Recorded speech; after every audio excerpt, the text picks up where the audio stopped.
put your name and neighborhood in the chat so we know who's joining us tonight. And also, I want to let you know that we will be recording the meeting this evening. I am Claudia Diggs, your neighborhood relations specialist with the City of Brooklyn Park. Today, I have other community engagement members with me, Josie and Natanya. So the agenda for the evening is, of course, the welcome and overview. Josie's going to lead us in a land acknowledgement. We'll hear a few words from Mayor Jacobson. And then our special guest, Tim DeTalis, will lead us in some neighborhood connections talk. We have a panel discussion, and I'm hoping that we'll have some questions for the panelists after that in ways you can be involved. And then Josie's going to tell us how, or ask us a couple questions about how we can support neighborhoods. And then closing. A couple of Microsoft Teams tips: keep yourself muted when you're not speaking. If you start to experience some garbled sound or video issues, you can turn off your video if you see delays and freezing. You can also turn on live captioning, and that's under the three dots at the top of your screen. Well, I won't say at the top of your screen because some computers are different, and it may be somewhere else on your screen. And if you see the three dots, it's more actions. We also have you can see the participants in the meeting. You can also see the conversation in the chat with the little chat bubble. And there's some actions like emojis that you can send out. If you hear something that you really like, give some praise for the person that said it. And then we ask that you please be patient with us while we work through the technology. And now we'll hear from Josie.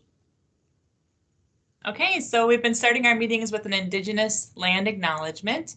And if you're not familiar with that, it's a traditional custom that dates back centuries in many Native nations and communities. So today, land acknowledgements, they're used by both Native people and non-Native folks to recognize Indigenous peoples who are really the original stewards of the lands that we now live on. So here we go. Let us acknowledge that we are here on the original homelands of the Dakota people, forcibly removed from and are still connected to this territory.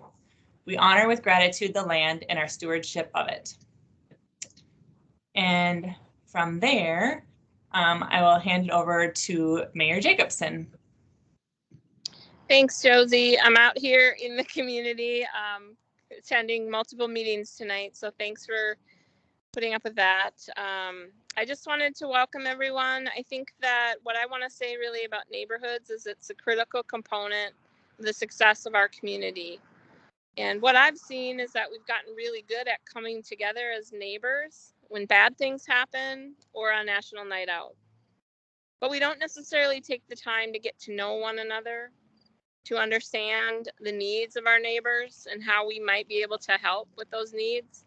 And so that's one of the challenges I think that's before us as a community right now, is for us to move forward, we all have to come together. We all have to learn about each other and go in with an understanding that we don't know everything, and we aren't going to. And so many people have stories in their lives of things they've gone through, of trauma they've sustained.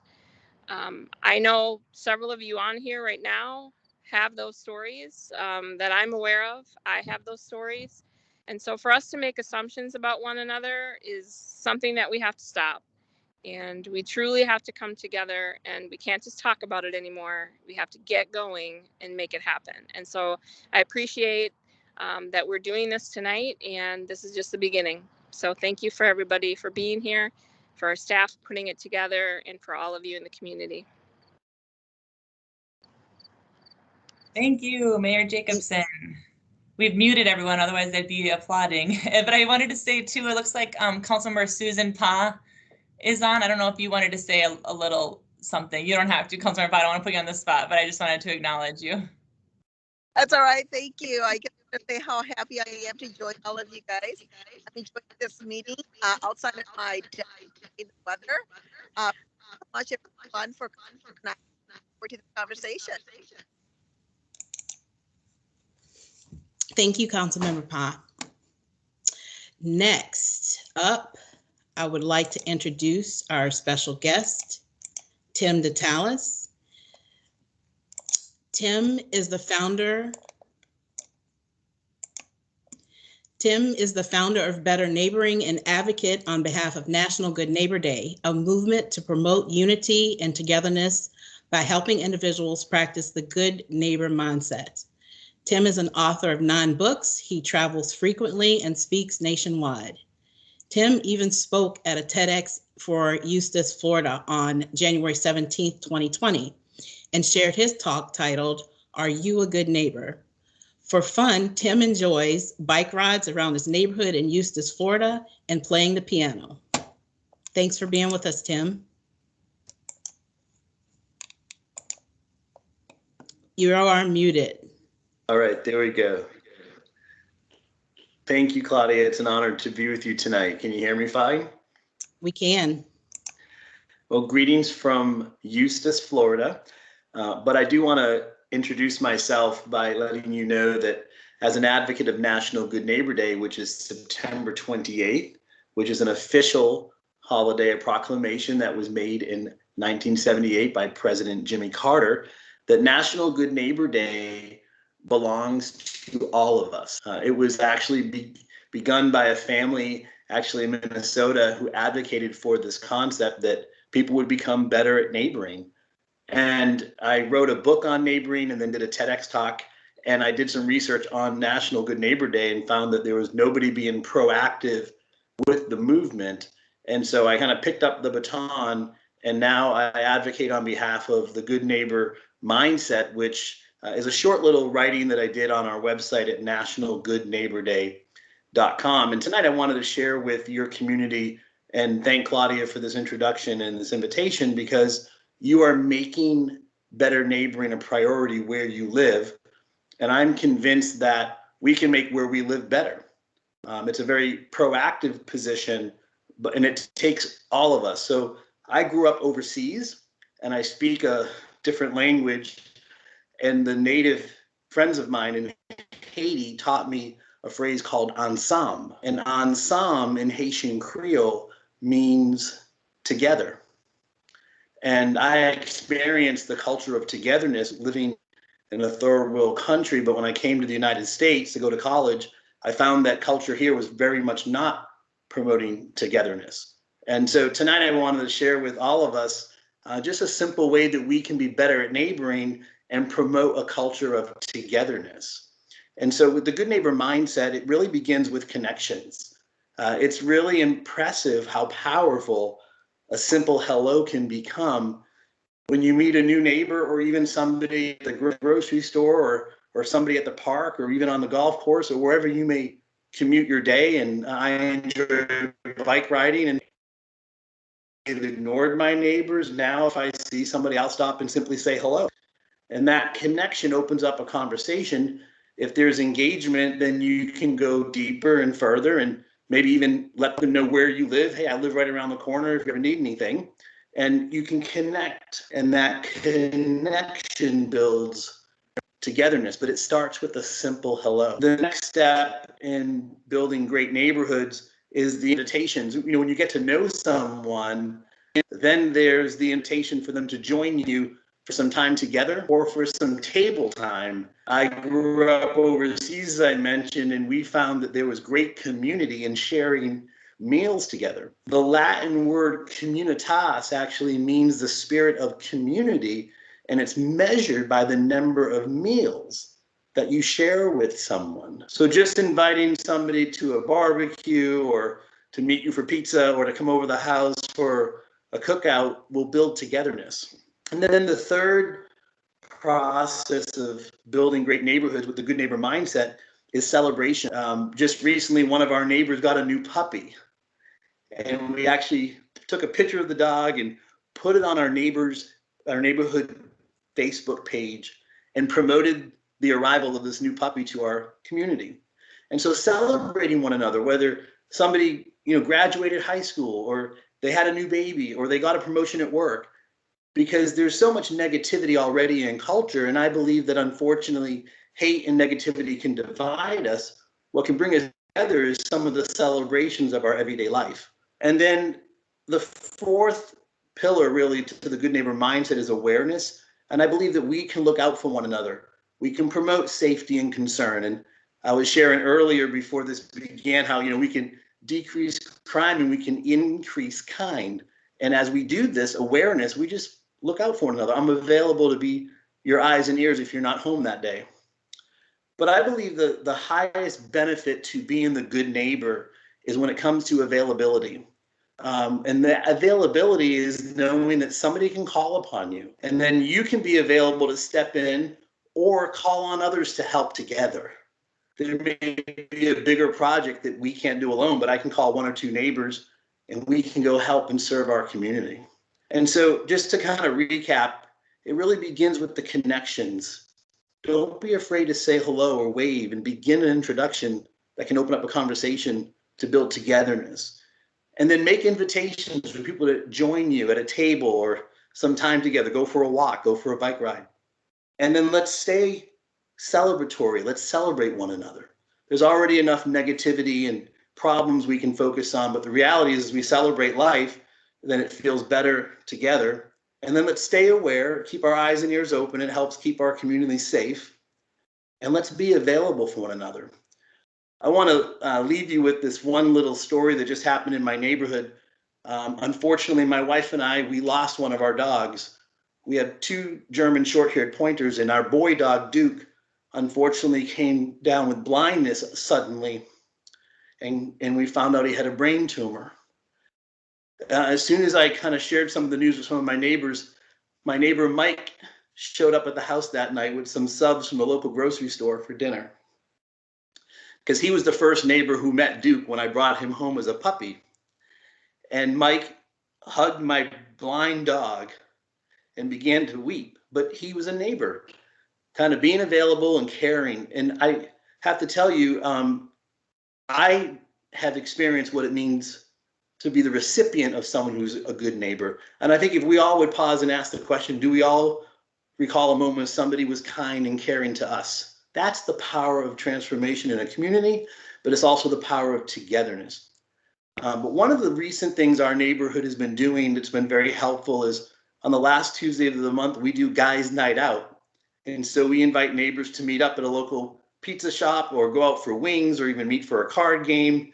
And literally we'll have 10, 12, 14 guys meet up on the last Tuesday to spend some time together and know that we can be there for one another, and it builds togetherness. So National Good Neighbor Day is Tuesday. That's really the beginning of really how we can live as good neighbors daily, because I believe every day is a good day to be a good neighbor. And then as we continue to ask the question, how can we live out the mindset? I think we all have to wake up tomorrow and be intentional. We can ignore the issue of togetherness. We can live in isolation. We can even live in fear of, I don't know that neighbor, they don't know me. Or we can be intentional and be a part of the difference and the change we want to see and want to experience ourselves. So I'm thankful for your community being proactive. I do believe that good neighbors make great neighborhoods. And I believe it starts with me and it starts with you. And I'm honored to be on this journey with you.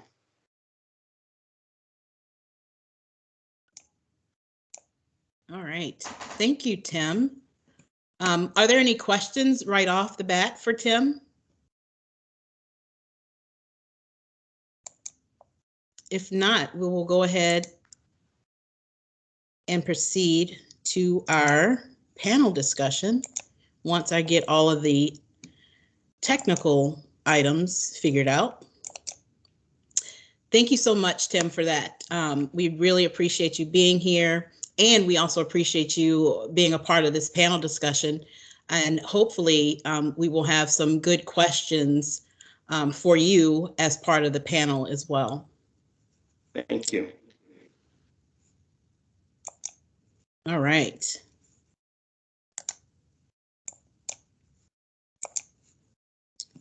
So I'll go ahead and, since Tim has already introduced himself as part of the panel, Would the rest of the panel like to introduce themselves? Kim, if you'd like to start, share a bit about yourself, share a little bit about your connection to Brooklyn Park. And if you can, say which neighborhood you live in, if you do live in Brooklyn Park. Hi, everybody. So I'm Kim Sapar. I'm a crime prevention specialist here at Brooklyn Park Police Department. And the capacity I'm in here today is to share a little bit about Neighborhood Watch with you as a way to connect with your neighbors. I actually have Diane with me. She is a block captain. And I just wanted you to know about Neighborhood Watch as a way to kind of get involved at the neighborhood level. So, and I'll turn it over to Diane. And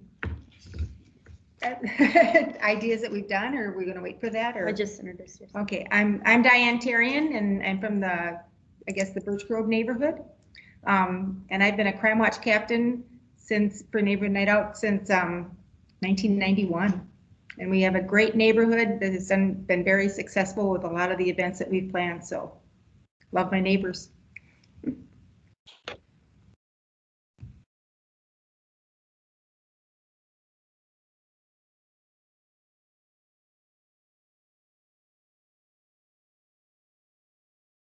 Did you want me to go a little bit more into Neighborhood Watch, Claudia, or? Well, Asia and Mark.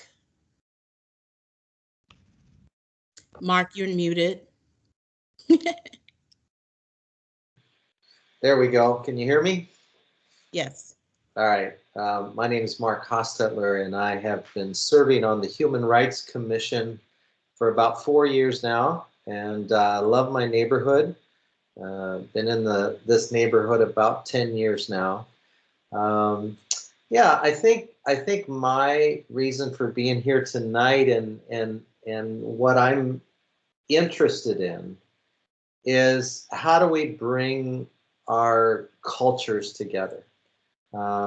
Because Brooklyn Park is so diverse culturally, I know that we struggle with what has become known as cultural competency, and that being the ability to really listen and hear one another from different perspectives and not prejudge, but respect one another's differences and learn and even celebrate those differences. And so I really am concerned about how do we build these bridges cross-culturally. We tend to segregate in our cultures, in our races, and as a white man who represents white people of my generation, we tend to just be among white people. And I don't think that's healthy for us as a community. And so learning how to build those bridges, I think, is a challenge for us as a community. And I think our discussion tonight is a good place to begin saying, how do we do it? How do we reach out? And Tim, I really appreciate your thoughts. And I think that's a good place for us to start. But I think there's some more framework that maybe we can discuss in how to actually make some of these cross-cultural bounds work a little more smoothly. All right, and I'm Dr. Asia King. I'm a community member here in Lakeland Park, and my role has been hosting community activities here off of specifically 63rd and Zane. I'm also chair for the Human Rights Commission here in Brooklyn Park. And for me, building community is about empowering people to feel connected and creating spaces in where you can find yourself and build identity so that you can partake in things that feel like community. So many times we have an ideal of what community looks like, but we don't really engage those who are not quite visible. So I have partnered with several people, especially the Human Rights Commission, Claudia Diggs, and other individuals to help build the voice of the community and get them more engaged. Thank you for sharing that. I'll start with Kim. Kim, did you want to jump in and say a little bit more about your programming and things like that? Yeah, thanks, Claudia. So right now in Brooklyn Park, we have approximately 160 block captains, active neighborhood watch areas in our city. So that equals about 3,600 households, which is actually over 15% of our households in Brooklyn Park. So we're actively trying to grow that program, and certainly we encourage, if you are not participating in National Night Out currently, the first Tuesday in August, I encourage you to, reach out to me and see if we can kind of get you involved at the neighborhood level to get your block organized and together and connected. I invited Diane with me tonight because she really has some great ideas on ways to connect with your neighbors that are kind of more out of the box and really trying to include everybody on your block. So I think Diane has some awesome examples if you want to hear about that now or. Well, you can finish up, and then the next question that I have might lead us into that. Sounds good. And we will try to get Kim's contact information and put it in the chat so that you'll have that. So my next question is, and I guess we can start with Diane. What type of neighborhood organizing have you done or are you planning to do? You're muted. We have just a great neighborhood, and we have several things that are tradition that we all look forward to. Of course, the neighborhood night out party that we have out in the street is well attended. But for 4th of July, we live on a small lake. We have a paddle boat decorating contest that everybody all year long is planning and trying to win the trophy, and just a lot of friendly back and forth. We used to have a neighborhood potluck or pig roast, which was a lot of fun, but then the kids all kind of grew up, so we changed it to a wine walk. And now it's very well attended. When I was first doing it, I was like, should we have red wines or white wines? Just have wine. And then under the table, we have coolers of water and pop and beer for people that would prefer not to have wine. And it really is just a social time. We have about 3 or 4 houses, and we just go around and stand in each other's kitchen and we're on the deck, and depending on the night, and just visit. One of the real successful things we have done is having a sewer grate adoption. And so we have a map of the sewer grates in our neighborhood, and the neighbors have all signed up for it. And you'll catch neighbors out cleaning up their sewer grates. Anyway, it's been very successful because 1, we don't have the garbage going into the lake that we live on, Lake Success. And 2, the roads don't flood from having the grates being closed over. I think I could go on and on. We have a great neighborhood, and we do a lot of really fun things. And we really watch out for each other, which I think is huge. Great, thank you for that. And we can continue to share ideas and things like that. I want this to be a conversation, almost conversational, even between our panelists as well. Tim, do you want to share some of your ideas that things that you've done other than your what is it, Tuesday guys night? Yeah, the guys night out. Yeah, one of the things in our community that has happened a lot very effectively is some work projects, and we call them Good Neighbor Serve Days, where there'll be a project on somebody's yard that they're doing something. A lot of it is removing some brush or even doing a planting project. We've had some tree removal that has had to happen that required some chainsaws, and people would show up with their equipment and what have you. And it's one of these things, a little bit of coordination is required. And so a lot of times it'll be, okay, Saturday at 10 a.m. we're going to meet over at Bob's house and we're going to go there and do a project. But what then happens is I may point on that and invite some people to join us.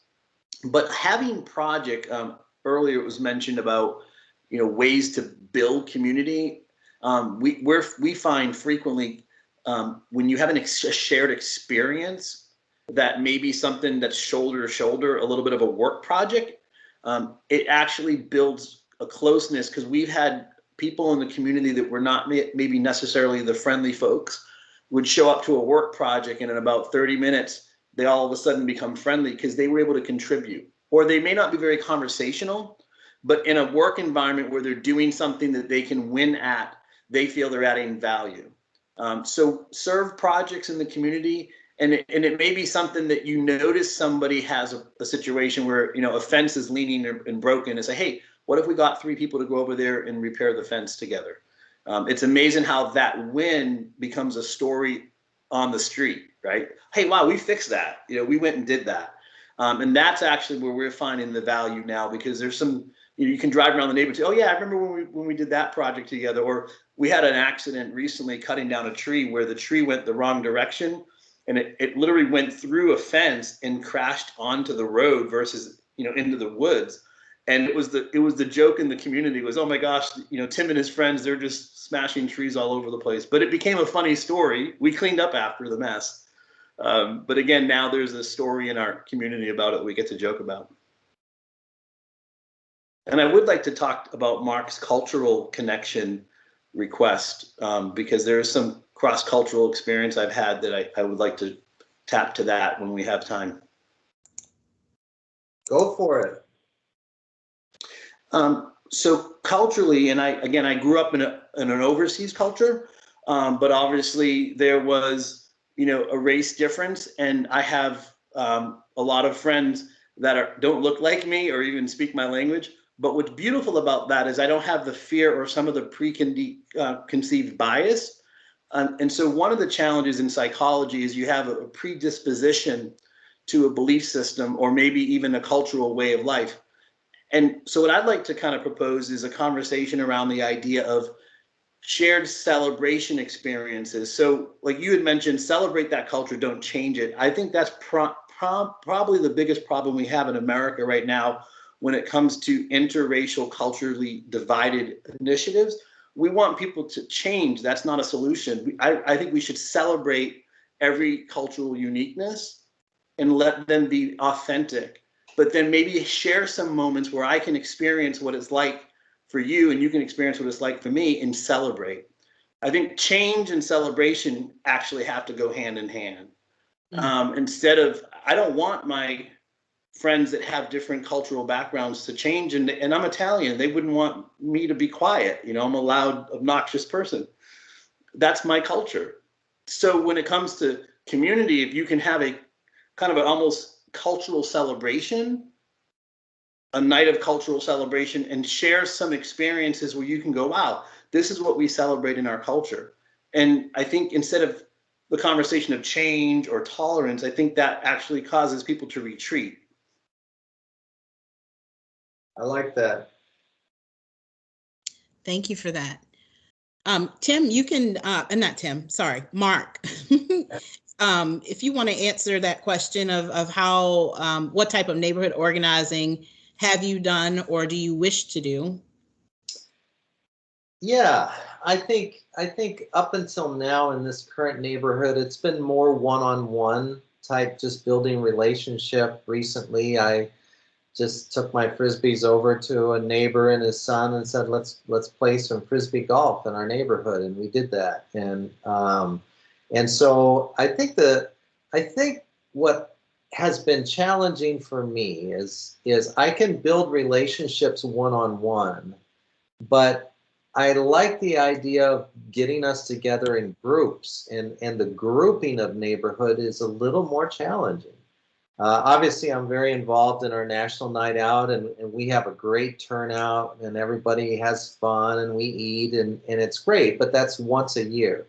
So I think some of the things that maybe Kim has done and new ideas, I'm willing to try some of those things in my neighborhood, but I'm really looking to deal with this cultural competency issue. And one of the things I thought of as I was planning tonight, what do I really passionate about?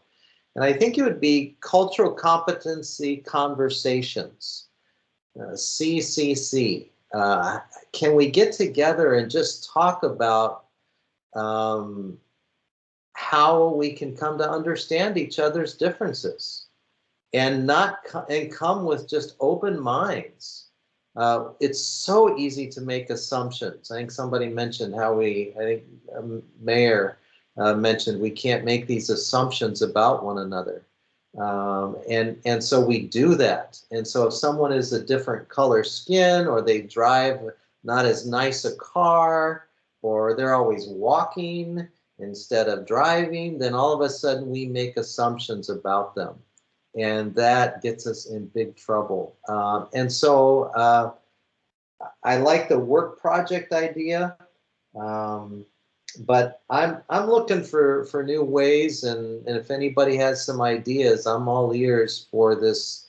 How we bring these cultures together in maybe a group setting a little bit more. Great, thank you for that. I'm gonna switch over to the chat for a second. There is a chat question. And any or all of you can respond to this question. Our neighborhood, which is the Testman neighborhood, seems to not fit his friendly mold.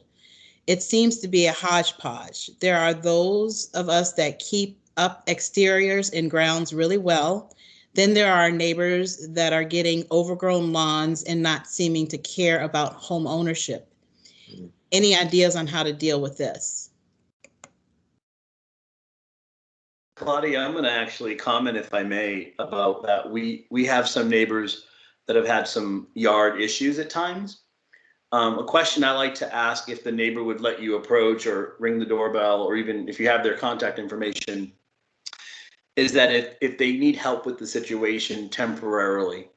So not to blame them, like shame on you, because social shame is actually a very dangerous approach culturally around the world, actually. So we have to be careful how we socially shame people if they're not living to a norm we want them to embody as a culture, because culture is actually caught more than taught. It's observed. And so if you can ask a neighbor, I'm sorry to see that your fence fell down, or I'm sorry to see your yard's not cut. Could we gather some resources and help you temporarily with this? And that can then bridge the gap. And then maybe you can find a permanent solution afterwards. Now, on the friendly side, I'll go back to Mark's comment about we can have these once a year big events, but you can also, as a community, consider different campaigns throughout the year that become another new feature. Like with Halloween, like, hey, we're going to do some block party initiatives for Halloween, or Thanksgiving, there'll be a Friendsgiving. You know, hey, if you don't have a home because to spend Thanksgiving with, because your family may not live nearby, we have some volunteers that want to open up their homes around Thanksgiving. It may not be Thanksgiving Day, but you don't have to do Thanksgiving alone. And now you volunteer. Then maybe, okay, I'm going to volunteer my home for a Friendsgiving dinner. And it may be not on Thursday, Thanksgiving, if I have my family over, but it may be on Friday night. So you have different campaigns you can offer throughout the year that become kind of the catalytic invite to pull the neighborhood together and promote a little bit of the friendliness, where maybe they may not be proactive to promote a friendly moment, but the community presents the opportunity. It's almost like I call it content creators versus content consumers. So we'll go to the movies that they made, but I didn't make the movie, right? So we as a neighborhood have to create the movie we want people to watch and attend. Thank you. Anyone else have anything to add? Yeah, Claudia, this is Ben Osemenem. I think it's Mark that talked about the groupings. I think we are getting into the discussion of what the neighborhoods can do. And I think it's really important, you know, if what we get out of this meeting today is agreeing on the smaller groupings for each neighborhood, down to the precinct level, you know, has this neighborhood somehow established. And I think we need to get back to that. Secondly, majority of the members of we have a diverse community, and most of them work, you know, 24/7. And the time you have some of these events might not coincide with the availability of some segments of the neighborhoods. So the next question is, once we get those groupings down, how can we engage to make sure that when we have these events, that is such that we can get majority. We can never get 100%, but at least majority of meetings. Once we get the groupings down, during such meetings, the city council member for each area should come, to such meetings to start connecting with them. And then we can also start hearing from them. And once people get to hear that, then you get into the, the group of maybe selecting a group of people like Tim talked about, that could go back and say, oh, by the way, we are in this neighborhood. We missed you. The people that couldn't make it, we missed you this time. We came to introduce ourselves and invite you to this meeting. We start from there. There is so much we can do once we get better organized. Thank you. Thank you. Yeah, that was spot on. Asia or Mark? Regarding that question about when the neighbor doesn't cut their lawn or their house is not as well kept as the next neighbor, I kind of put that in the category of also when people have too many cars parked in their driveway or the cars are spilling out onto the street. I think because of the diversity of our neighborhood, we need to adjust our expectations that people are at different places in their lives, and it's not a priority. Their priority is to get food on the table. They can't think about putting a new roof on their house because they can't afford it. They're barely paying their bills. And so I think if we judge them as, oh, they don't take care of it, I think that's a wrong approach, or they're not being like the rest of us. Well, life's not equal for everyone. So I think the conversation of equity has to come in somewhere, of learning to not judge exteriors. I think we get too focused on, oh, the lawns have to be pretty. You can only park 2 cars in the garage and la-di-da. That's as surfacey as saying everybody's got to wear blue eyeshadow to be accepted. We've got to get away from these surface judgments and learn to care about each other as people and enter into each other's lives. And how do we create equity for one another in the community? So I think there's a bigger discussion that needs to happen, rather than, no, I appreciate what you said, Tim. I think we have to ask, do you need help? Definitely, that's fine. But I think there's a larger discussion as well that is more about adjusting expectations and equity. Thank you. Asia, did you have anything to add? I think, when it comes to having neighborhoods that uniform the neighborhood that, or resemble the neighborhoods that we want to live in, I think we have to be models. We have to be role models in our neighborhood. I know that in my neighborhood, there was a time, or there were moments when I would see trash. And so instead of complaining, and they were clearly, because I stay in a townhome community, and so they were clearly across the street from, the specific townhomes.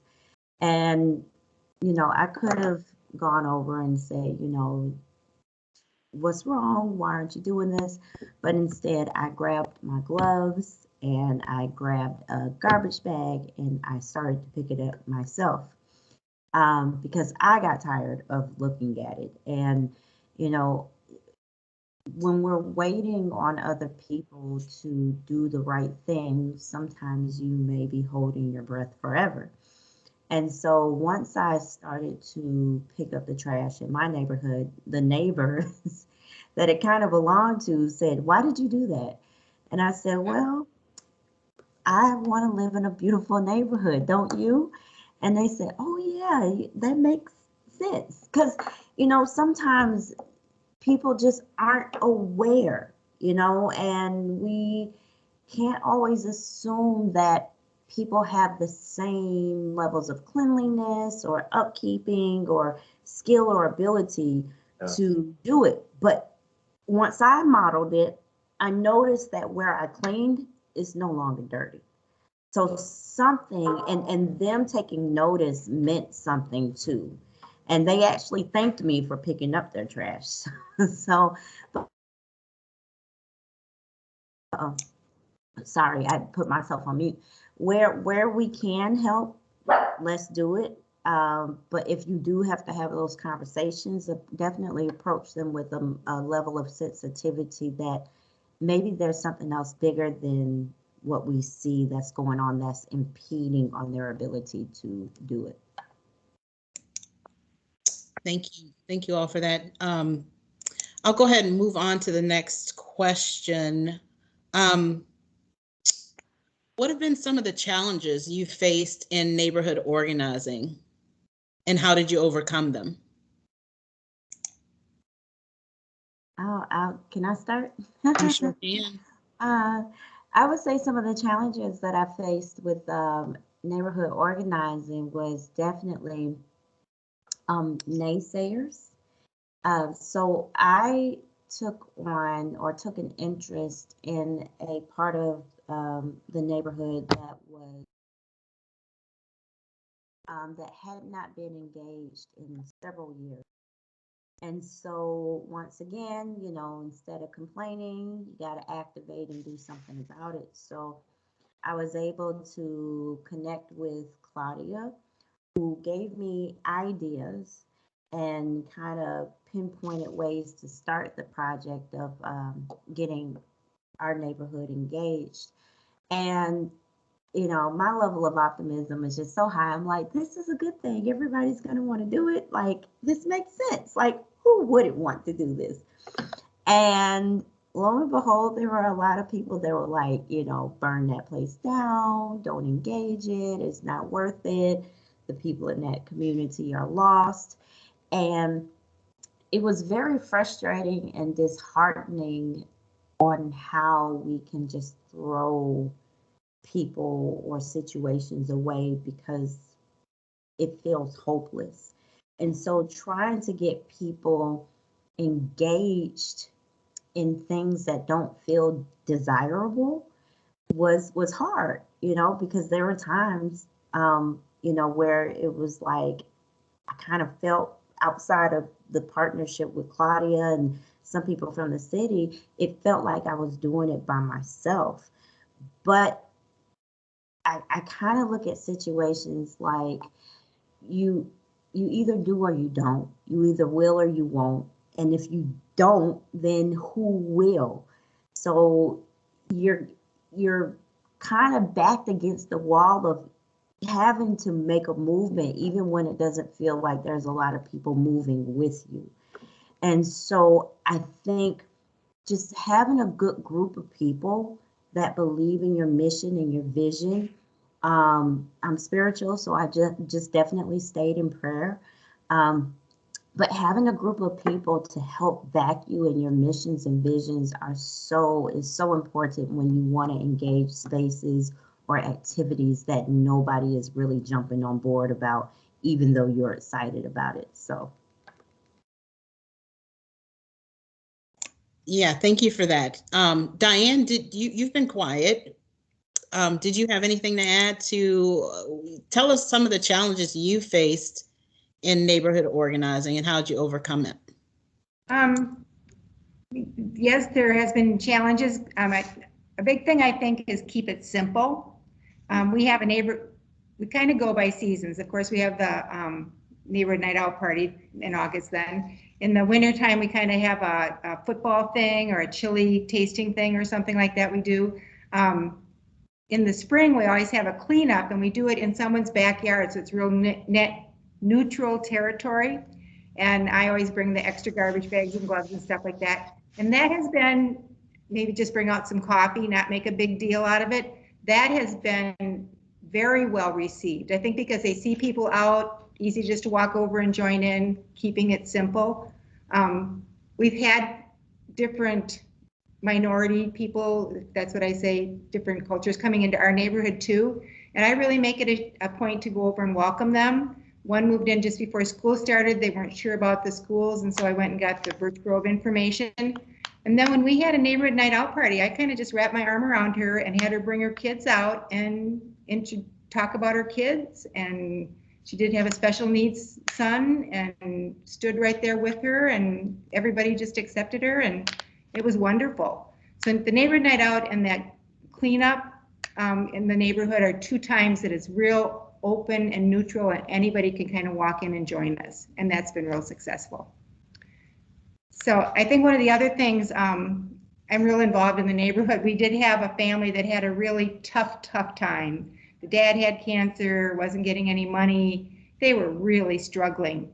So I kind of opened up to the neighbors to be silent angels. And I welcomed gift cards, donations. It was kind of right before Thanksgiving. I was wowed.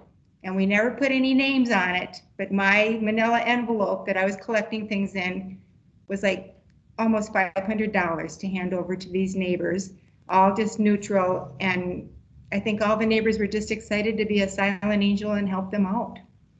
So Nice. That's amazing. Mark, were you going to say something? No, I love it. It's good stuff. Yeah. I guess I did have one more. I was telling Kim before we went online here. I do have one of those neighbors not far across the street from me that junk all over, you know, stuff all over. And I was going to be hosting a bridal shower for my daughter, and I was trying to make it very nice and elegant. And he had this trailer of stuff out on the road. I wrote a note, and I put the note over there and just explaining that this is the day I'm having it. Could we not have this trailer here in front of my house when the guests come? Well, he cleaned it up, and then the father came over and thanked me for leaving the note and not calling the police. And it's been clean ever since. So that's it. Connection. That's what that gets stuff done. I'm so proud of y'all. Anything else about challenges that you faced in your neighborhood organizing and how you've overcome it? If not, we can move on so we can. I just have one more. I had very Spanish-speaking neighbors move in right next door to me, and there was a few things I wanted to make sure they were aware of. And I kind of figured out soon, you know, shortly after they got in, that they really weren't hearing me. So I connected with the Spanish teacher at the middle school, and she wrote it out for me so I could write a nice note to them. Everything was taken care of. So Y'all are amazing. So what advice or tips would you share with someone looking to do neighborhood organizing? And you know, some people think that those words are really intimidating, neighborhood leaders, neighborhood organizing, but just break it down. Going next door to talk to your neighbor as a start is a start for neighborhood organizing. So what advice or tips would you have to share with someone looking to do neighborhood organizing? I'll jump in. Go ahead. I'll just give a shameless plug for the Neighborhood Watch program. I would love to, you know, contact me, connect with me. I'd love to get your neighbors right on your own block out for a little safety meeting, because we can all rally around safety and just talk about ways to keep our homes safe, keep our neighborhoods safe, and working together and connecting and start building that connection at your block level. I'd like to help you do that. So contact me. Yeah, and I have a piece to add later on about helping with the Neighborhood Watch. So, Mark, Asia. How to get involved, how to start to get involved with neighborhood engagement. I mean, there's several ways you can get involved with your community and to get it started. I think for me, the first piece was actually get involved in my city. Find something that you're passionate about. So I'm a psychologist and a clinical counselor, and I'm passionate about people and the well-being of people. And so I started out with the Human Rights Commission. And so just naturally, the rights of people. What does that mean? People have a right to safety. People have a right to accessibility. People have rights to live in peace without fear or any interruptions to their livelihood. And so I took an interest in something I was passionate about. I joined it. Love the people that I work with. I serve with Mark, Commissioner Mark, and we serve together, and we're always collaborating together. But I also got the interest of the community. You know, it's really about relationships and partnerships. You want to build relationships and partnerships and talk to people and show that you care, and making a campaign on why that particular thing is important. So if community gardens are important, why? Community safety is important, why? Having access to events and local, concerts is important, why? And it's okay if not everybody is on board. I figured if I can just get 5 people to join me, then that's enough. The right people will join, and the people that don't need to be involved will gracefully remove themselves out the way. So I think just getting involved in your city, finding a passion, getting people involved, building those relationships, and then just have integrity in what you do. Follow through with your word on what you say you're going to do, and people will start to see that even if they didn't think it was important, they'll come around eventually. Claudia, Can I ask a question to Tim? Sure. I think sometimes community groupings have had a bad rap in the sense that people just get together and complain about the problems, and so that becomes very counterproductive, really, because then you're just complaining, oh, that person did this, or the city won't do this, or can you believe the new mayor said that, and etc. How do you redirect, and how do you keep it positive? Can you add any comments about that? First, I'll say that, as you know, negativity is an attraction because misery likes company. And so what happens is you do have to somehow shift the narrative. And Dr. King brought it up earlier, the trash across the street, I'll just show up and pick it up myself. So part of it is changing the narrative to then, listen, some people have to vent. I mean, people have to have a safe environment to express their concerns, and we can learn from that. But at a certain point, you have to change the narrative to ask the question, what vision do we have? I think somebody mentioned earlier, I want to live in a beautiful neighborhood. And what is your vision for the neighborhood in which you live? And then what does that look like, and how can we be proactive and change the narrative to solution-based? I'll give you an example. I'm a curator for TEDx events. We have TEDx Eustis, and so I just curated 14 speakers for our event in January. A lot of speakers will have an application for a TEDx talk, and they'll be very problem-driven. And we have to coach them to be solution-oriented. That's the idea worth spreading. Because most people want to talk problem. The reality is a problem is not solvable until we present a solution, right? Which is an idea. So the idea is a beautiful neighborhood, no trash. An idea is a neighborhood where neighbors know their neighbors' names. I mean, just starting right there. To know your neighbors' names, what an idea. Okay, well, how can we accomplish that? Earlier, you mentioned about how can we begin some connections in our communities. I think a simple step most people skip is just showing up. If your city's hosting something or there is an event, show up and be present. You don't need to understand everything or even know anybody. Just showing up, allow that introduction to the community, to the people in the room, because then you may spark an interest in a project, or I'm going to be a part of the neighborhood watch. And all of a sudden you find, because you were in the room, you became a part of the solution. I'm going to throw out an idea, and anyone can respond to this, but do you think we can use, or would it be helpful to use our technology, our Zoom platform, for example, or this Google Teams, to start gathering people who are more shy about it and build relationship? Would that be an opener, possibly? It's kind of like online dating before you see them in person, that kind of deal. So I don't know. I just Mark, I think you should host Coffee with Mark.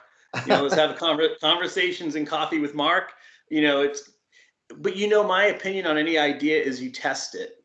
So I have a phrase that I tell my young mentoring guys, these young 20-something-year-olds, is you want to test, tweak, and repeat.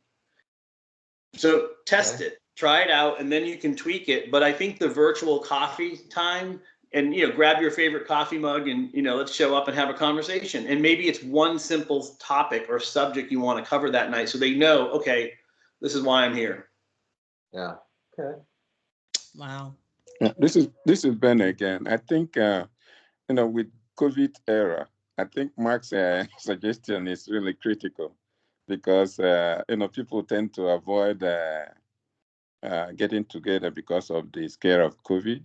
So finding an alternative way, which is like a Zoom meeting or something like that, but it has to be somehow, I know that not too structured, but at least have an agenda of what you intend to achieve. But again, it gets back to the groupings. Right. We need to know the areas that, we need to reach out to. Yeah, thank you for that. I will say that, can you post links on Nextdoor? You can set up a meeting, post the link on Nextdoor, and see who shows up to your conversation. Yeah. This is Josie. Kim, did you say there's like virtual Black groups happening during COVID? Yeah, so what I tried to do during COVID was reach out to community members and just see, because a lot of people use social media as a way to connect, whether it's, on Facebook or Nextdoor, which I think are two great platforms that, you can use to connect with other people. Some neighborhoods actually have like their own neighborhood Facebook group. So I was really trying to connect with like the administrator of those groups in order to help share information if we have events coming up, or some fun things that we need to get out, more of the socials type stuff. I was hoping to connect with them to help share with their neighborhood. So it's just kind of a new way I was trying to think outside the box a little bit during the pandemic to kind of reach out to strategically people within the community that might have more of those connections. So yeah, I think, if you do have a neighborhood group, again, I'd love to know about it. Call me, email me, and let me know, and then I'll put you on my little list that I have to try to build those connections that way. Kim, do you want to share your email address verbally? So because we are being recorded, so some folks might pop on and watch the recording. Okay, so I did add it to the chat for those of you in the room now, but my email is kimberly.sapar@brooklynpark.org. So it's KIMBERLY.CZAPAR@brooklynpark.org. Or you can call me directly at 763-493-8209. Again, 763-493-8209. I'd love to have a discussion or even meet you for coffee and discuss it more. So great. Thank you all. So are there any final thoughts from the panel before we move on to get in? And this is the opportunity for the audience to think of any questions that they may want to ask the panel. Any final thoughts? I would just leave with the word of intentionality. It doesn't have to be complicated, but we do have to be intentional. And so if we ignore and do nothing or stay passive, then there's no progress. Thank you for that. This is Susan. I don't have any questions, but I do just want to say that I really appreciated all of your insight and comments. And I especially want to just say to Mark and Asia, you know, you guys so eloquently said how we have to be understanding of everybody's situation because we don't know what's happening. I will just give you a quick story that there was a young lady who was going, well, I shouldn't say young lady, she had children, but she was a single mom. She was going through depression and having suicidal thoughts. Her yard was a mess. One of her neighbors, instead of, you know, trying to be neighborly and talking to her when she saw her on the yard, called code enforcement and kept complaining about her. Finally, she told someone it's because she was so depressed. She was going through a lot of things, and that was the last thing she was thinking about. So I just want to say to all of you that I so see that there's so many things going on in our community. And when we do see those neighbors that have, you know, all these things in their front yard or not taken care of, we don't know what they're going through, right? And so I think being neighborly, going over there, helping them, asking them if they need anything, I think that's great. So I just wanted to say that. Thank you. Thank you for that, Councilmember Pa. Any last words? And then I will set up for the next part of, or questions from the audience. While I set up for the next thing, folks can think about questions that they may have for the panel. Or your own neighborhood stories to share.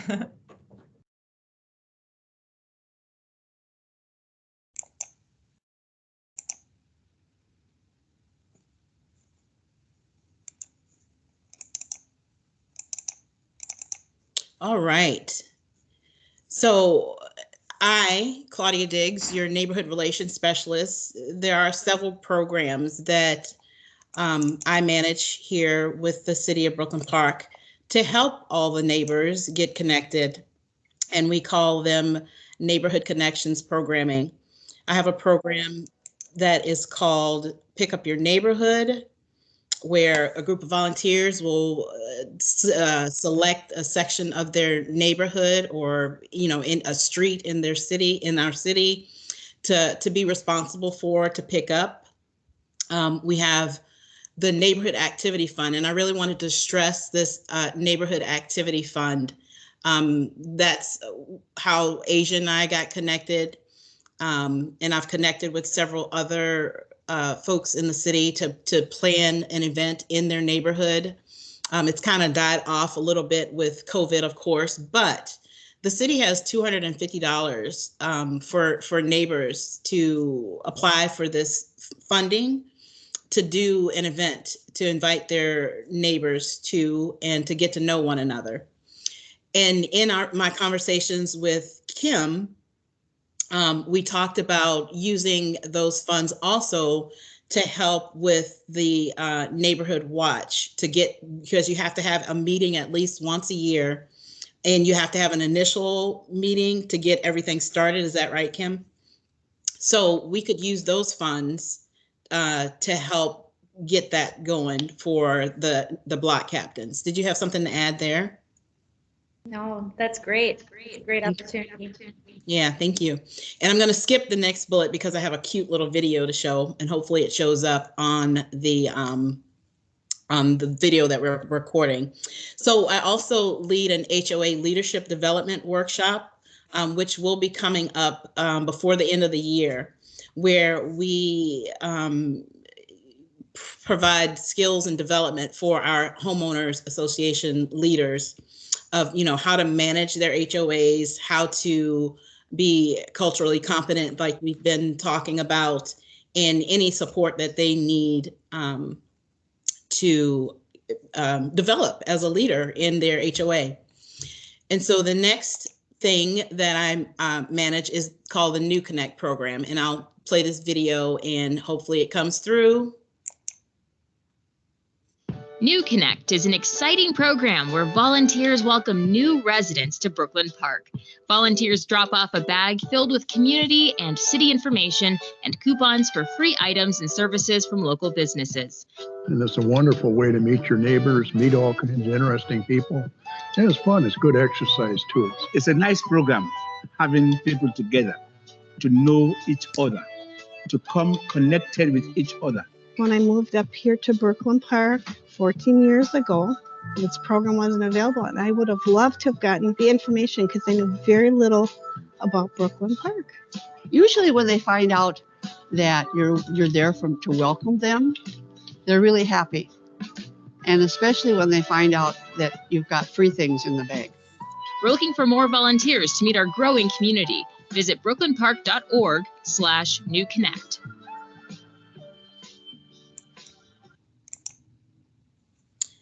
So that was about the programs that I manage, and I'm free to answer questions now, or you can connect with me, Claudia Diggs at brooklynpark.org. That's CLAUDIA.DIGGS at brooklynpark.org.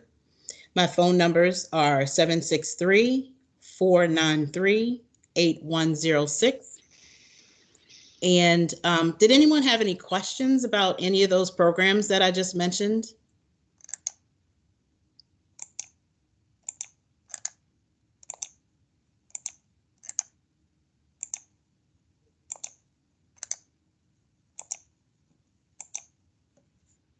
All right. Again, please connect with me if you are interested in any of those programs. Next, if you would take a moment we're going to put an evaluation in the chat for you to take after we hear from Josie. Josie's going to lead us through some questions and to figure out what types of support we can offer from the city to the residents to be neighborhood leaders in their community. Josie? Yeah, hi. So again, I'm Josie Shardlow. I'm the Community Engagement Manager with the city. And really the neighborhoods work continues to evolve since it started kind of in earnest about 8 years ago, maybe a little longer. And we really need your ideas because we know the best ideas come right from residents. So the neighborhood names and boundaries came from residents. The citywide garage sales that we do, the New Connect program that Claudia just mentioned, all that was like resident ideas and residents kind of started it up. So the only other thing we haven't mentioned, I think, that I just thought I'd mention is we have these neighbor notification door hangers. So if you're having like, Diane mentioned the bridal shower, like if you're having an event, if residents are having an event that will attract more cars, more noise than kind of normal, we have these kind of being neighborly, they're like branded with like the bees on them, like kind of friendly branding. Then you can kind of check what kind of event it is and what your address is. And it's like, if you have any questions or anything, contact me kind of thing. And we need to promote it more. It's kind of under the radar, but at City Hall, like every week they're gone and we got to replenish. Like people are coming in and taking them. But anyways, the point is it was a resident, idea that we kind of ran with. So we've heard some awesome neighborhood leaders tonight, and we'd love to have even more of a network of neighborhood leaders who are involved, right? Kim wants more block captains. Some of the homeowner associations are more active than others. Some are doing kind of on their own organizing like Asia, bigger events, smaller events. So whatever it looks like, tenant leaders in apartment communities, people accessing the project grants, or even just those more informal things. We just want to see more of that. And we know the mayor does too, based on her remarks earlier. So as a city and our team, the community engagement team, we just want to know how we can better support residents in meeting their neighbors. And kind of to Mark's point, we know our racial and cultural diversity is one of our city's strengths, but it's not without its challenges, right? So we're one of the cities actually with one of the highest diversity indices in the country. So the diversity index is like the probability that someone next to you is of a different race or culture. And we're one of the most diverse by that measure in the whole country. So if people are having challenges, it's because very few cities have this kind of diversity, So that's why we're always kind of trying new things and just willing to kind of innovate and get all of your ideas, because we're kind of out here in the forefront of it, right? So we're wondering if you'd be interested in like trainings, maybe to learn about your own and other people's cultures and that kind of intercultural piece that we mentioned, or maybe conflict resolution or something else, right? Like what would help you is what we want to know. And then another idea we've been kicking around is for some kind of neighborhood leadership program, especially for residents who are currently kind of underrepresented among our neighborhood leader folks, renters, folks of color, folks that aren't as engaged right now as we'd want them to be, right? So it would be, one of the ideas is to basically train people up in how the city works and how neighborhood organizing works, and just kind of generally gain some leadership skills and experience, some confidence in that. So wondering what people think about that idea. And then I'm trying to think, yeah, anything else? I mean, those are just a couple ideas to kind of get you your ideas rolling, but you can share right now if you'd like, or in the evaluation, or you can contact, you know, Claudia and I at any time, right? I'll put my info in the chat as well. Did anyone have any questions for myself or Josie or in regards to that? Or Tim, if you want, I see you smiling. I think you liked something you heard. I just love the proactiveness, and especially the idea of training neighbors and creating some content that can be transferable, you know, where somebody can watch a video, read an article, and then go back and do something.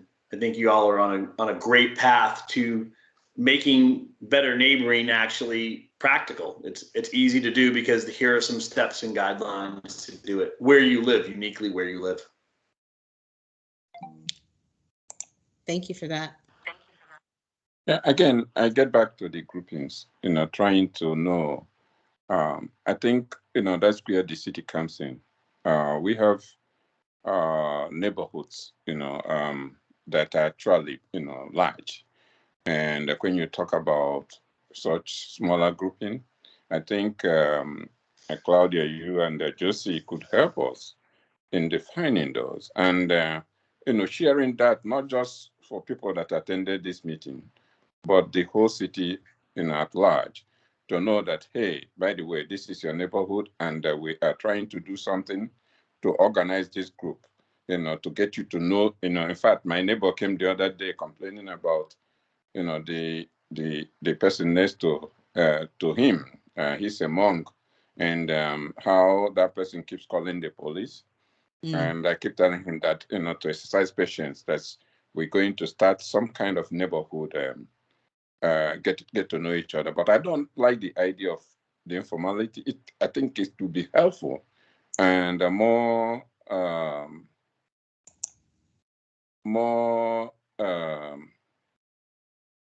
accepted by the, you know, neighbors. If there is something that goes out, we're not, like I said earlier, we're not going to get 100%.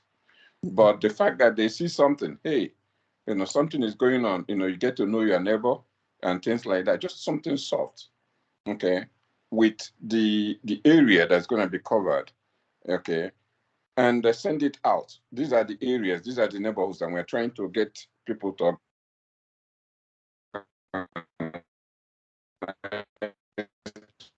get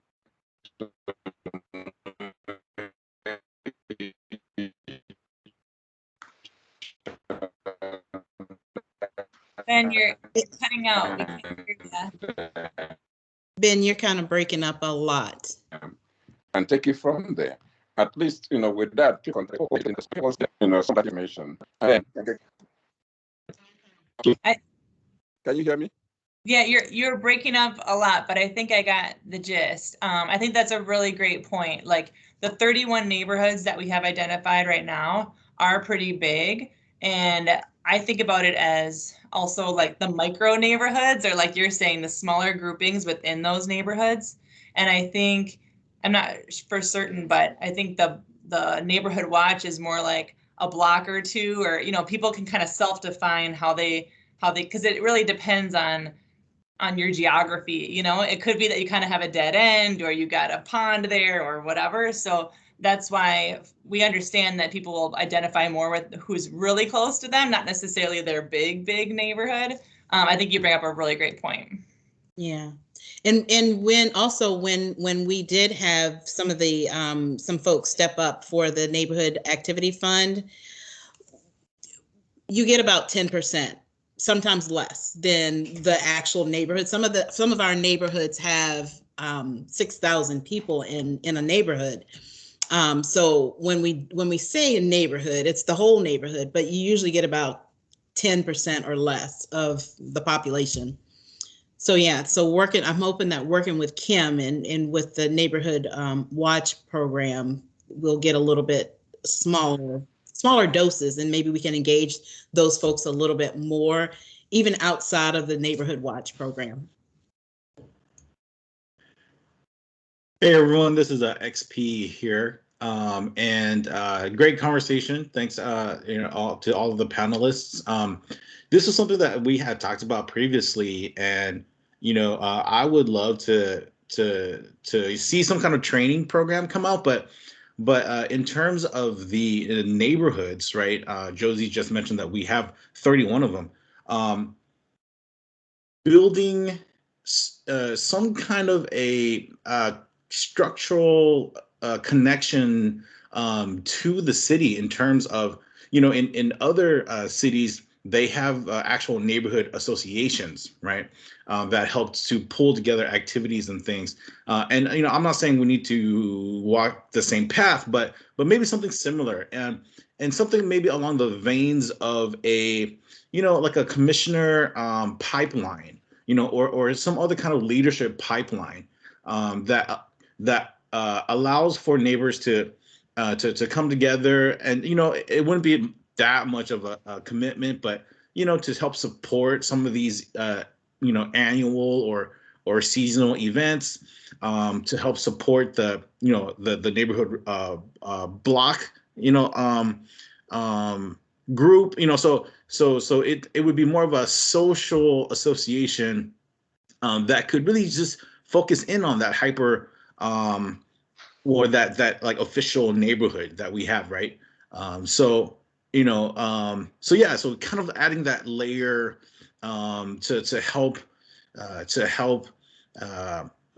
be the glue, for that neighborhood, and it could serve as a stepping stone into future leadership roles with the city.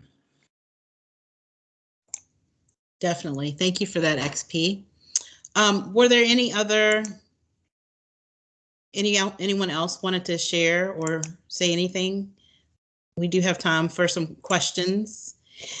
But before we do questions, I want to remind folks to do the eval and kind of respond to the questions that Josie had about what do you need from us? What do you want to see?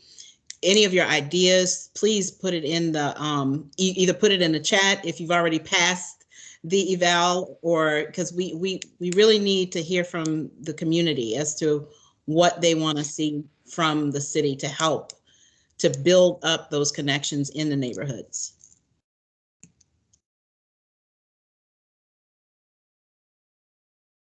Any questions? Well, if there are no other questions, I would like to, or comments, questions or comments, I would like to give a huge thank you to Tim, Mark, Asia, Kim, and Diane for joining us tonight and sharing their experiences with us through the neighborhood work that they are doing. It's action oriented. To build better neighborhoods and better connections, we all have to do our part and do something. And I want to thank everyone for joining us tonight. I really appreciate it. You can contact me if you have questions or suggestions, and I would appreciate that. So good evening and enjoy the rest of your night. Thank you so much, Tim, and everyone. Thank you all. Good night, everyone. Good night. Thank you. Thank you. Bye. Good night. Bye.